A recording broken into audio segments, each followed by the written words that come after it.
Poor mindset, rich mindset. कोई व्यक्ति पैदा होकर के गरीब क्यों हो जाता है, या फिर कोई व्यक्ति पैदा होकर के अमीर क्यों बन जाता है, इसके पीछे क्या रीज़न होता है।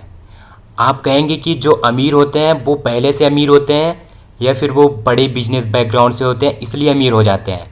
तो ऐसा कुछ भी नहीं है। आज जो टॉप लेवल पर अमीर हैं, अगर उनकी बायोपिक आप उठाकर पढ़ेंगे तो वो बचपन में गरीब हुआ करते थे। फॉर एग्जांपल बिल गेट्स जो कि आज ऑपरेटिंग सिस्टम के फाउंडर हैं, ये बचपन में गरीब हुआ करते थे, लेकिन आज जो है वो अमीर आदमियों में से एक हैं। उनका मानना ये है कि अगर आप गरीब घर में पैदा हुए तो आपकी गलती नहीं है, लेकिन आप गरीब रहकर ही मर जाते हैं तो ये सारी आपकी ही गलती है। दोस्तों, आज की इस वीडियो में हम rich dad poor dad book summary के माध्यम से समझेंगे कि रिच मेंटेलिटी और पुअर मेंटेलिटी में क्या डिफरेंस होता है। एक औरत अपने आदमी को दूध लेने के लिए डेयरी पर भेजती है, बोलती है जितना ज़्यादा से ज़्यादा सस्ता मिले उतना सस्ता सस्ता दूध लेकर आना। आदमी घर से निकल जाता है और रास्ते में उसको एक डेयरी मिलती है, वहाँ पर लिखा रहता है 75 रुपये लीटर दूध। तो आदमी वहाँ पर नहीं लेता है, आगे फिर चला जाता है।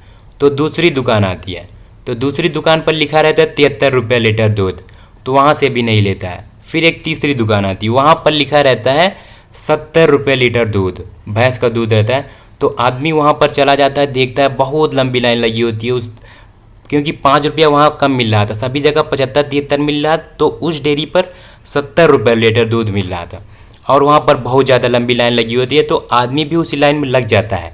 1 घंटा के बाद उसका नंबर आता है और दूध ले करके वो चला आता है अपने घर, और दोनों बहुत ज़्यादा खुश हो जाते हैं। तो दोस्तों, यहाँ पर आप समझिए कि रिच माइंडसेट और पुअर माइंडसेट में अंतर क्या होता है। यहाँ पर आदमी ने 5 रुपये के पीछे 1 से 1.5 घंटा अपना इन्वेस्ट किया। अगर वो 1 घंटा 1.5 घंटा रोज़ का अगर वो जाता है दूध लेने, डेली जाता है, तो वहाँ पर उसका 1 घंटा 1.5 घंटा डेली लॉस हो रहा है। तो रोज़ अगर वो 1 घंटा 1.5 घंटा नई स्किल सीखने में लगा देता तो उसके लिए वो बहुत ज़्यादा ईजी ट्रेड कर लेता। वहाँ से हो सकता है कि 5 रुपया 100 रुपया 1000 2000 से भी ज़्यादा वो बहुत ज़्यादा वहाँ से पैसा क्रिएट कर सकता था। तो ये पहला डिफरेंस होता है रिच मेंटेलिटी और पुअर मेंटेलिटी के बीच में। इस एग्जाम्पल की सहायता से हम जानेंगे कि कोई भी बिजनेस क्यों ग्रो कर जाता है, या फिर कोई भी बिजनेस क्यों फेल्ड हो जाता है, या फिर रिच मेंटालिटी बिजनेस में क्या डिफरेंट होता है, पुअर मेंटालिटी बिजनेस में क्या डिफरेंट होता है। तो 2 दोस्त रहते थे, एक का नाम राम था और दूसरे का नाम श्याम था। दोनों की एज 22 साल की थी। दोनों अपना अपना बिजनेस करना चाह रहे थे, ऑफलाइन बिजनेस। दोनों ने अपना अपना बिजनेस सक्सेसफुली लॉन्च कर दिया और दोनों का बिजनेस ग्रो कर गया। 2 साल के बाद देखते हैं तो राम के पास जो भी पैसा था उससे राम ने बड़ा घर ले लिया, कार ले लिया, खुद का एप्पल फ़ोन ले लिया, मतलब सब कुछ ले लिया, जितनी भी चीज़ें शो ऑफ के लिए होता है। और दूसरी तरफ राम जो था वो शो ऑफ नहीं करता था। वो क्या किया है, उसके पास एक छोटा सा ही घर था और स्कूटर थे, और जो भी उसके पास जो बिजनेस से पैसा आता था वो खुद के ऊपर इन्वेस्ट करता था और उस पैसे को मार्केट में इन्वेस्ट कर देता था, नई नई स्किल्स को सीखने में इन्वेस्ट कर देता था।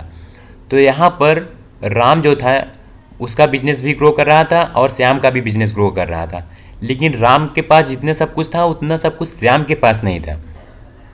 अगर हम इस कहानी को, इस स्टोरी को अगर हम 4 साल फॉरवर्ड करके देखते हैं तो राम के पास कुछ भी नहीं होता है, लेकिन श्याम के पास सब कुछ हो जाता है। क्योंकि राम जो था, जो भी बिजनेस से पैसा आया था, जैसे कि 15 लाख की कार है तो 5 लाख की कार लेकर के 10 लाख की ईएमआई करा दिया।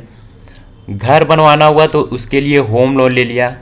एप्पल फ़ोन ले लिया, अगर फुल पैसा नहीं है तो, पूरा पैसा नहीं है तो उसके लिए वो ईएमआई करा करके फ़ोन ले लिया।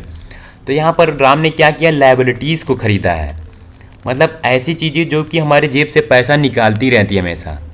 तो ये सब चीज़ें तब खरीदनी चाहिए जब अपने पास एसेट्स क्रिएट होना था।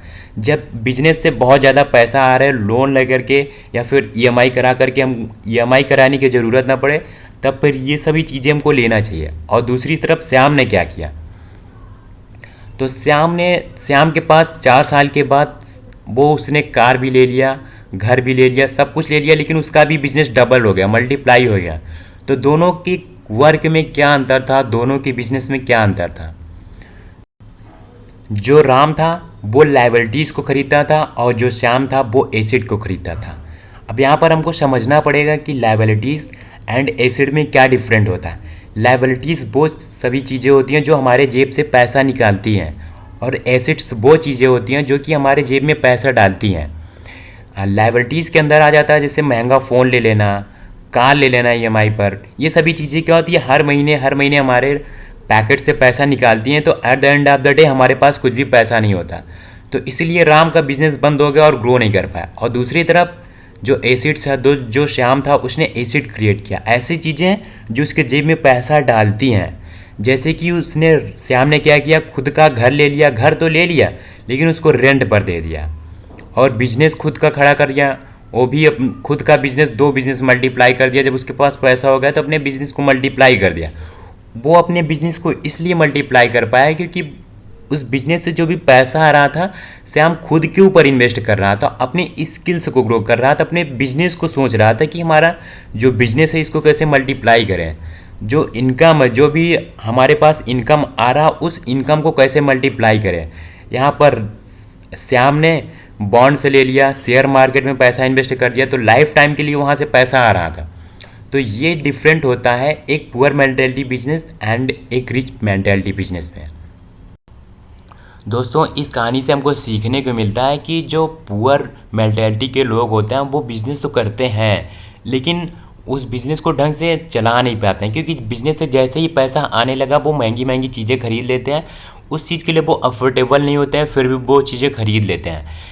और जो दूसरी तरफ जो रिच मेंटेलिटी के लोग होते हैं वो चीज़ों को खरीदते हैं, कार भी खरीदते हैं, फ़ोन भी खरीदते हैं, एकदम लग्जरीज में खरीदते हैं, सब कुछ खरीदते हैं। लेकिन वो कब खरीदते हैं, जब उनके पास एसेट्स हो जाता है, ना उनको लोन देना पड़े ना तो ईएमआई देना पड़े, तब वो सारी चीज़ें खरीदते हैं। अगर वो घर भी खरीदते हैं तो घर ऐसे जगह खरीदते हैं जहाँ पर वो उनको रेंट देते हैं, लेकिन ये ऐसा जगह कहीं बनवा के छोड़ दिए, उसका मतलब ही क्या रहता है। अगर ऐसी जगह हम घर बनवाते हैं जहाँ पर रेंट दे देते हैं तो वहाँ पे हमको उससे कुछ रिटर्न्स आता है, जितना उसमें लगा उसमें रिटर्न्स आता रहता है, तो वो हमारा एक एसिड हो जाता है।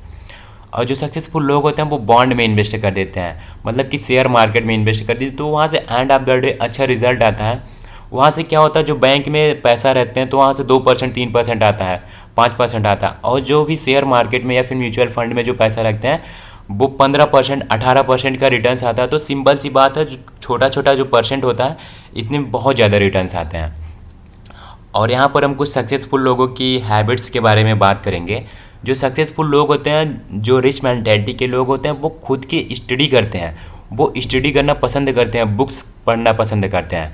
जितने भी सक्सेसफुल लोग होते हैं, अगर उनकी बायोपिक आप उठा के देख लीजिए, अगर उनके इंटरव्यू सुन लीजिए, तो वो हमेशा कहते हैं कि हम जो है बुक बहुत ज़्यादा पढ़ा करते थे।